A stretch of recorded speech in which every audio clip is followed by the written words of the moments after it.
Under 19 Asia cup final में पाकिस्तान ने भारत को 191 रन से शिकस्त देकर ट्रॉफी अपने नाम कर ली है। 348 रन के तकबों में भारतीय टीम 156 रन बनाकर आउट हो गई। इससे कबल भारत ने पाकिस्तान के खिलाफ टॉस जीतकर पहले फील्डिंग करने का फैसला किया। पाकिस्तान ने मुकर्रर 50 ओवर में 8 विकेटों के नुकसान पर 347 से स्कोर की और भारत को जीत के लिए 348 रन का हदफ दिया। और भारत के खिलाफ समीर मिनास ने 113 गेंदों पर 17 चौके और 9 छक्के की मदद से धुआंधार बैटिंग करते हुए 172 रन की इनिंग्स खेली। ये टॉप स्कोरर रहे और इसके अलावा अहमद हुसैन ने 56, उस्मान खान ने 35 और कप्तान फरहान यूसुफ ने 19 और हमजा ज़हूर ने 18 रन बनाए। मोहम्मद सयाम 13 और निकाब शफीक 12 रन के साथ नॉट आउट है। भारत की जानिब से दपेश दरविंदर ने 3, खिलान पटेल और हिनोल पटेल ने 2-2 खिलाड़ियों को आउट किया।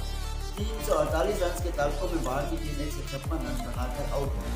पाकिस्तान की जानिब से अली रजा ने 42 रन देकर 4 विकेटें हासिल की। इनके अलावा मोहम्मद सैम, अब्दुल सुभान और हुज़ैफा एहसन ने 2-2 खिलाड़ी को आउट किया। पाकिस्तान के समीर मिनास को ना सिर्फ मैच का बल्कि टूर्नामेंट का भी बेहतरीन खिलाड़ी का अवार्ड दिया गया।